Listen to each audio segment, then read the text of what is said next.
What's going on, everybody? I'm Average Joe and welcome to another Average video. Alrighty, in today's Average video we are going to be checking out Anker's brand spanking new SOLIX F3000. Full transparency, this is a sponsored video, and of course Anker did send out the SOLIX F3000 for us to check out.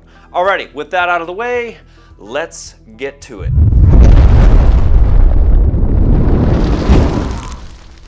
Alright, so Anker has designed the brand spanking new SOLIX F3000 more around power outages and disasters and stuff like that. Although you can use it for RVs and camping and all that kind of stuff. I don't have a RV and I never go camping, so I'm not going to test it out in that way. I'm more interested in having battery backup or power whenever the grid goes out. So that's how we're going to be testing it today. Now I do have to make a quick little side note here if you're not familiar with my channel and how my off-grid journey started. That's kind of tie all this together. So if you haven't heard my story, I'll just tell it real quick. It'll just take a second. Back in 2007, whenever we bought our house, the following winter we had a really bad snowstorm slash blizzard. With a little over a foot of snow on the ground, the power went out. With us being brand new homeowners, we were just as unprepared as, well, anyone could ever be. We actually have two fireplaces in this house, but of course, us being brand new and unprepared, I didn't have any firewood or anything like that to throw in the fireplace to keep warm. I had to truck it a few miles north into the nearest wooded area, rummage around through all the snow to find any sort of wood that we could burn, bring it back here and throw it in the fireplace to keep warm. Long story short, it sucked. Kind of made a vow to myself that day that I'll never be in that situation again, and that's how my off-grid journey started. I basically started building a whole off-grid system, since then. Something like this would have been a lifesaver back then, but of course they didn't make anything like that then. Anyway, back to the regular scheduled video. That's how we're going to be testing out the brand new Anker SOLIX F3000. We're going to do a grid down simulated test. We're going to be powering all the essential loads or the critical loads because that's kind of what this is more designed around. It's not really designed to power your entire house. Although if you had a second one and all the expansion batteries and all that kind of stuff, you could get into the whole home backup. With just a single one like we have today, we're just going to be doing essential loads or critical loads. Now for the critical loads that we're going to power at my house, which would have been amazing back then, is first one is going to be heat. So we do have a gas furnace here. It is summertime outside right now, so I'm not going to be turning on the heat. I'm just going to be using the furnace fan or the blower motor. Next one's going to be the refrigerator, and then the next couple things would be like your TV, cable modem, Wi-Fi router, a few lights, stuff like that, so you can kind of keep yourself entertained.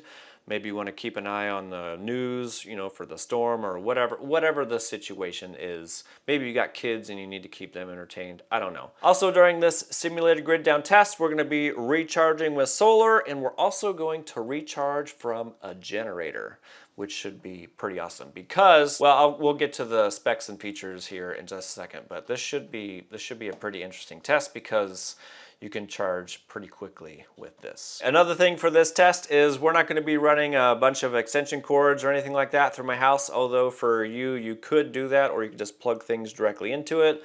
I do have a manual generator transfer switch back there by my main electrical panel because I do have it connected up to those critical items. But before we get to that part of the video, we're going to take a closer look and go over all the specifications and features. All right, first up is going to be all the accessories that come with it. So first one is going to be your standard AC wall charging cable right here. The only thing is different is they now have a proprietary plug on this end that plugs into the power station, and we will get to why they did that here in just a couple of minutes. Next one is going to be your high voltage DC solar charging cable. One side is going to have your MC4 connectors, and the other side has the new proprietary plug on this side. I know a lot of people don't like proprietary plugs, but this one honestly isn't that bad. It's actually kind of nice because after you plug your solar panels in here, you plug this into the portable power station, there's actually a little lock on there so you can't pull it out.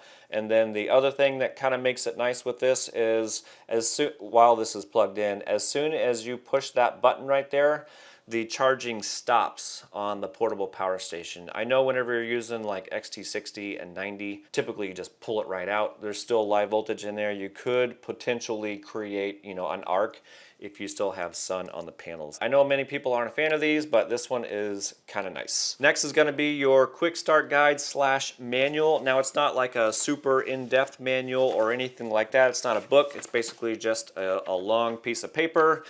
But it does give you, you know, a quick start guide. And then finally, a warranty card / booklet right here. Alrighty, so the brand spanking new Anker SOLIX F3000 has a 3072 watt-hour lithium iron phosphate battery, and it has a 3600 watt, 120 volt inverter inside. And if we take a closer look at the front, this one actually has a light bar right on the top, and it has 3 different settings: low, medium, and high. And actually this is the very first one that I've ever had that has a light bar on it. And you know what? I'm actually a big fan because, you know, depending on your situation, whether you're using it for a power outage or if you're taking it camping, which I never do, you could use that to light up your area versus plugging in, you know, 120 volt lights, you know, using more power. So I am a big fan of the light. Right below that in the center, of course, we're going to have your screen, and you can see right now we're sitting at 99% state of charge. And of course, whenever you hit buttons and use things and stuff like that, things are going to appear, you know, around the outer edge of the screen. To the right of that, we're going to have your main power on and off button. Right below that is a little tiny reset switch, and right below that is going to be your Bluetooth and Wi-Fi button. And just like I said at the beginning of the video, this is kind of designed more around like battery backup, powering your essential loads and critical loads and stuff like that. You don't have to use it for that. You can use it to power your RV because it does come with a TT-30 port right here on the front. You can run 3600 watts continuous or 30 amp max. To the right of that, we do get 4 120 volt 20 amp outlets. And of course, for those, you can run 20 amp or 2400 watts max. And of course, to turn that on and off, you got the little tiny power button. And to the right of that, we're going to get your 12 volt outlets or your car sockets. We open up the little tiny cover. We're going to get an Anderson connector that can output 30 amps. And right below that, we're going to get your car socket or your cigarette lighter, and that can output 10 amps. Finally, on the right hand side, we're going to get your DC output ports or your USB ports. So of course, we're going to get 2 USB-C and 2 USB-A. On the left side of the power unit is going to be your AC input and output area. This is going to be where you plug in your standard AC wall charging cable right here with the new proprietary plug. This is actually an input and output cable, and that's why they're using their new proprietary plugs right here, because you can plug in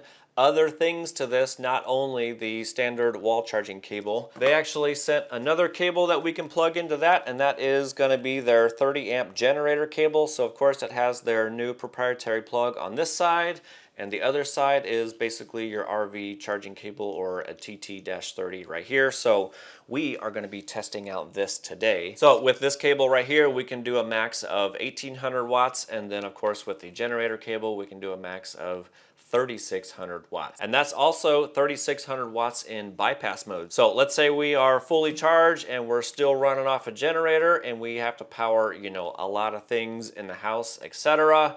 We should be able to bypass 3600 watts as well. Right below that, we're going to have a battery expansion port, and then to the right, we're going to have a DC generator charging port. Now, I don't actually know if they have one of those made yet, but I'm assuming that's what's in this port right here, because I mean, it's got a little generator picture right on it. At least I hope so. On the back side is going to be the DC charging area, so we can charge it with solar or a car charger if you have one. This did not come with a car charging cable. But the left one is going to be the new high voltage proprietary plug. The voltage range on that is 11 to 165 volts. You can input up to 1600 watts or 17 amps. The other one's going to be the low voltage port, and it is an XT60. Voltage range on that is 11 to 60 volts, up to 800 watts or 17 amps max. On the right hand side is going to be the exhaust port area, and right below that we get an easy tow handle. Obviously you can tote this thing around just like luggage because it's got 2 wheels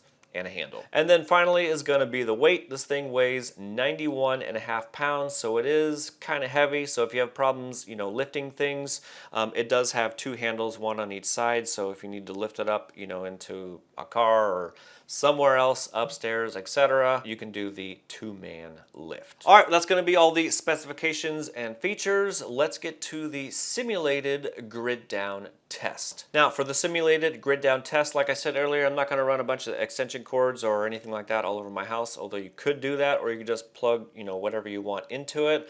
We're going to be going through my manual generator transfer switch that's backed by my main electrical panel. And we're not going to be plugging into the 120 volt outlets. We're actually going to be going through the 30 amp RV outlet. So I did get a TT30 to L1430 because my transfer switch back there is technically a 240 volt version, but I got the adapter cable so we can go 120 and still basically power what we need to power. So what we're going to be doing is basically recreating the blackout that I had back in 2007, and we're going to run, well, basically we're just going to run for a couple of days and see how it goes. So for me, one of the most critical things and kind of why I started this whole off-grid journey is having heat in the wintertime. So it is summertime right now, so we're not going to be, using the furnace for heat. We're just going to be using it for the fan. So we're going to be blowing, air all over my house just without the heat. So we can simulate that part of it.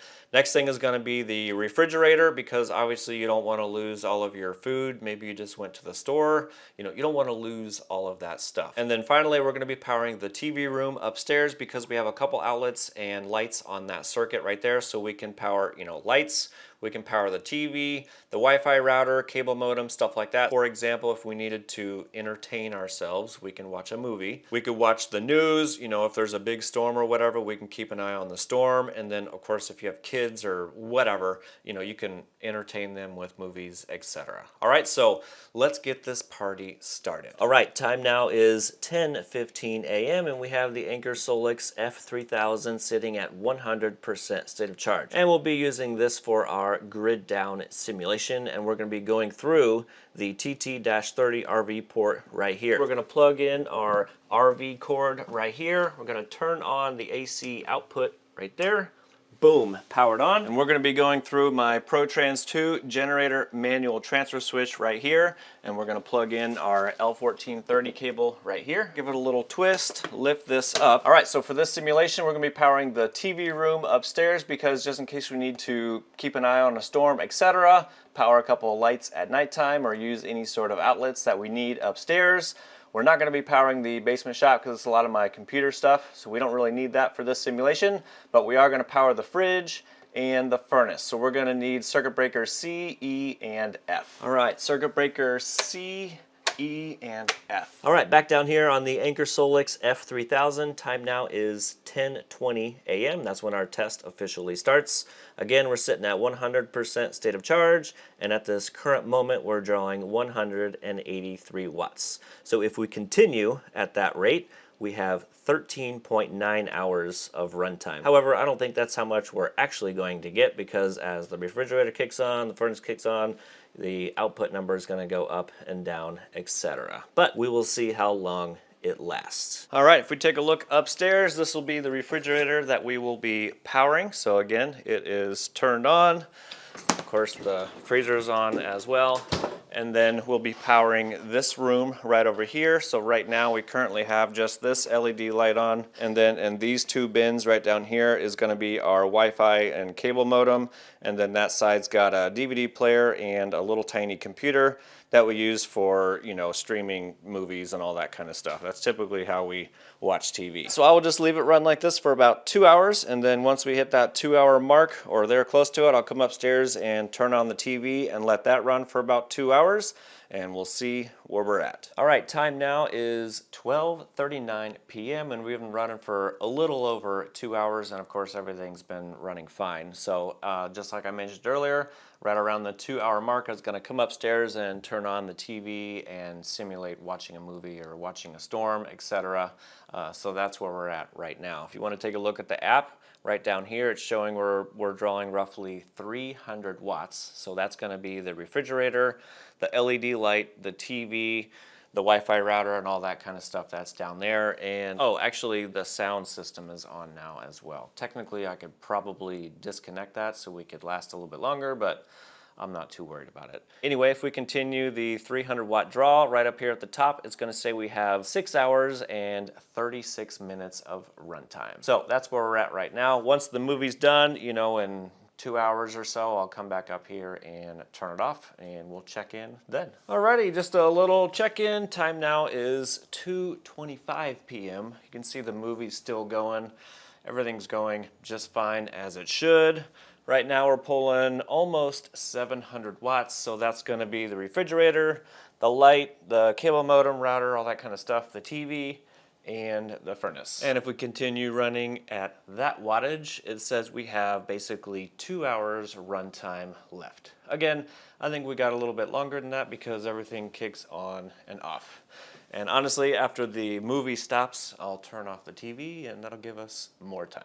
And yeah, we're basically halfway there, 50% state of charge. All right, so I will check in here in just a little bit. All right, time now is 5:03 p.m. and we're sitting at 13% state of charge and we are drawing 452 watts at this current moment. And of course, if we continue drawing that, we only have 0.7 of an hour left, which isn't very much time. It's 42 minutes according to the app right over here. Anyway, we're running out of juice here and we need to recharge. So we're actually going to recharge from a generator, and whenever we do that, we should be able to recharge at 3,600 watts, which is way faster than, well, most of the other portable power stations that I know of. Typically, it's only around 1,400 to 1,800 watts. So we're going to do a quick example of that by plugging this into a regular 20 amp outlet from the generator, and then we'll see how much it recharges and how long it takes. And then we'll swap that out for a 30 amp cable and see how much more we get. All right, so I'm going to take the regular standard wall outlet right here. We're going to plug that in. Boom, there we go. So we jumped up to 1,671 watts charging, and we're still outputting 450 watts. So as it sits right now from 12 to 13% state of charge, it's going to take at least 2.5 hours, you know, to fully recharge so we can continue, you know, powering through this grid outage. All right, so now what we're going to do is we're going to remove the regular wall charging outlet that we have plugged into the generator right now, and we're going to swap it out for the TT30 generator charging cable right here. All right, so we'll give it a little twist and unplug this cable. We will plug the 30 amp in here. All right, make sure it locks in. All right, now we're going to take the generator cable right here and plug that in, and we should get around 3,600 watts. Okay, let me just bring it around to the front here. Oh, boom, we jumped up to 2,500 watts, 27. See how high we can actually get. 2,800. We should be able to shove in another 1,000 watts. I don't know if that's because of my generator or not. Oh, we jumped up to 3,000. There we go, boom. We're up to 3,600 watts. So there we go, 3,600 watts is gonna take us 0.8 hours, or a little under 1 hour, which if we look at the app, it's actually 48 minutes from 17% state of charge. All right, well, I'm gonna let this go and I will be right back. It should be roughly 6 o'clock.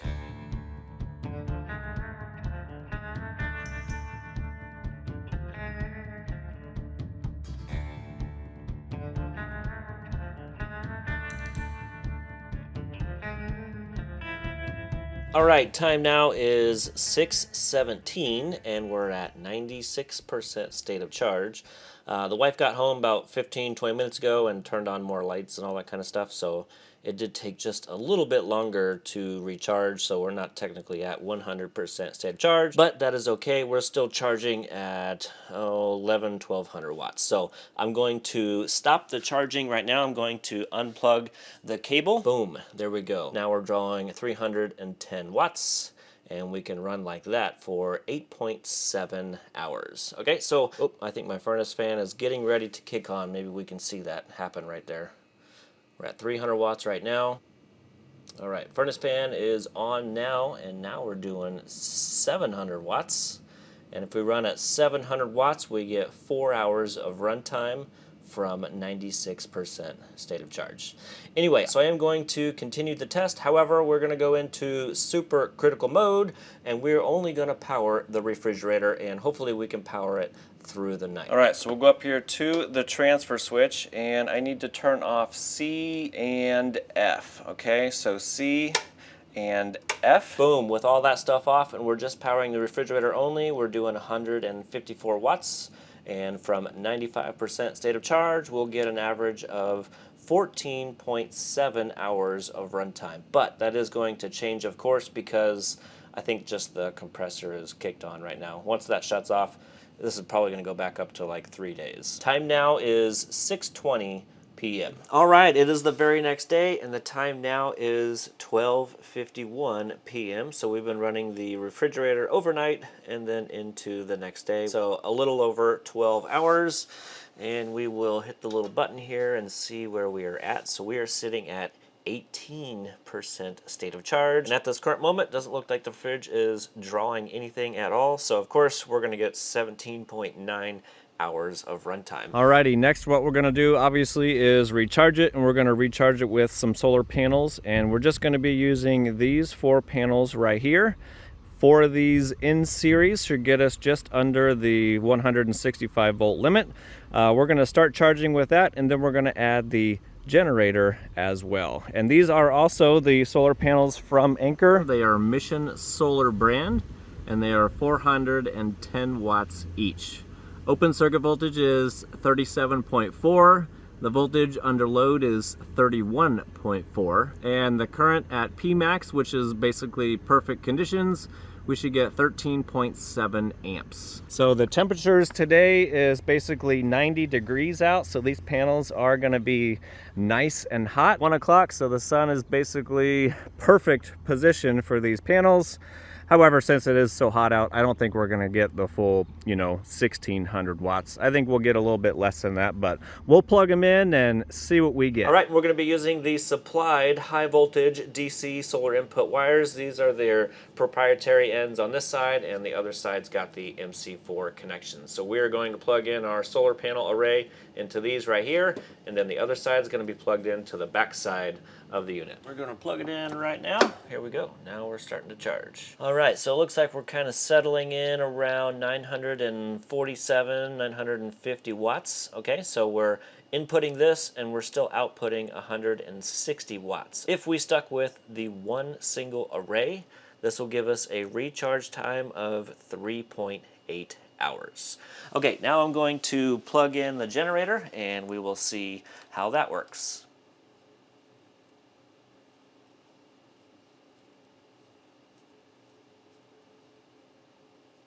Boom, jumped up to 2,000, 3,000, 3665, 3852, 3876. Holy crap, I've never charged a power station with this much power before.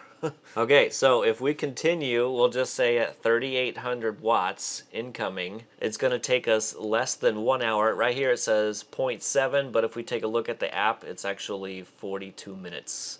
Okay, so we're going to test that. We actually started at, 17% state of charge. So we're just gonna let this go and see how quickly we can recharge it. Time now is 1:04. Yeah, this is pretty impressive. I've never actually recharged a power station this quickly before.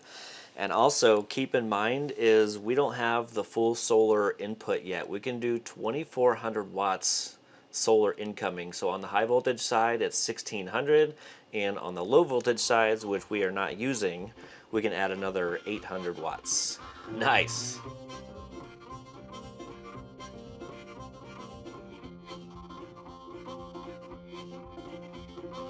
All right, time now is 1:32 p.m. and we're already at 67% state of charge. And I just wanted to make a quick little note here. If you can see on the app right here, we're doing 1,320 watts of solar coming in just on the high voltage side only. And we're doing 2,500, basically 2,600 watts from the generator. Total is 3,900 watts coming in. That is absolutely freaking amazing to me. This is literally the fastest I've ever been able to recharge a portable power station. This is awesome. Yeah, so right over here it says 0.3 hours left, and on the app it says 18 minutes. Crazy.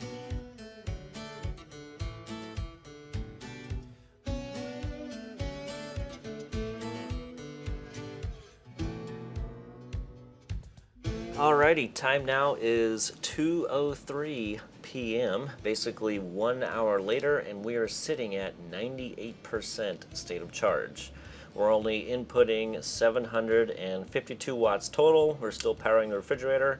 Wow, 182 watts. What's going on with my fridge?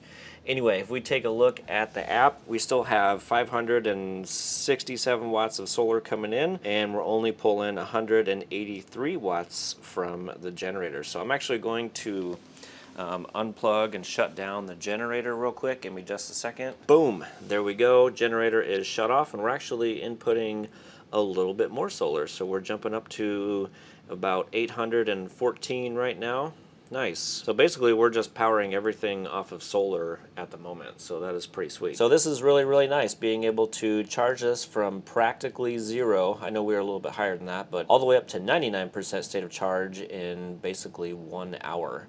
So that actually cuts down a tremendous amount of fuel consumption. So if you do have a backup generator, which of course I do suggest, and you use this for all of your critical loads, you know, basically all the time, and then you just plug in your generator for a quick recharge. Wow, this is kind of a game changer for that, because I've never been able to recharge a portable power station that fast. Ever. All right, well, I think we've already kind of proved a concept that you can use this for all of your essential backup loads and basically continue on. Boom. And I just continued powering my refrigerator yesterday through the night into today. So we've been running the simulated off-grid test for a total of a little over 80 hours. 2 of the days / nights would have been the refrigerator, and then, you know, day 3, or technically day 2, would have been the main part of the testing, which was the refrigerator, the furnace, the TV for a couple hours, and then the lights were basically on the entire time. And of course the modem, Wi-Fi, you know, stuff like that, those were running the entire time as well. So the simulated grid down test was a success. And I do have to add another little note in here is I ran basically this exact same test with the OG Anker SOLIX F3000, and I'm pretty sure this one worked just slightly better. The only difference between that test and this test is the other test was actually during the winter, and I'm not sure if my furnace just ran more because it was super cold out or not. I mean, we ran the furnace during this test as well. I mean, we weren't running heat or anything like that, but it's a gas furnace, so I don't know, maybe it just ran a little bit less. Now I don't know what all the differences are from, you know, that time frame to this time frame, because the Anker SOLIX F3000 has been out for a couple of years. This one obviously being brand new. I'm gonna assume that they've upgraded the inverter with, you know, better stuff, battery conversion and technology and stuff like that. The F3000 has a 240 volt inverter. This one's only got a 120. But I'm gonna go out on a limb and say that the inverter improvements are just that much better. I think the idle consumption and all that kind of stuff with the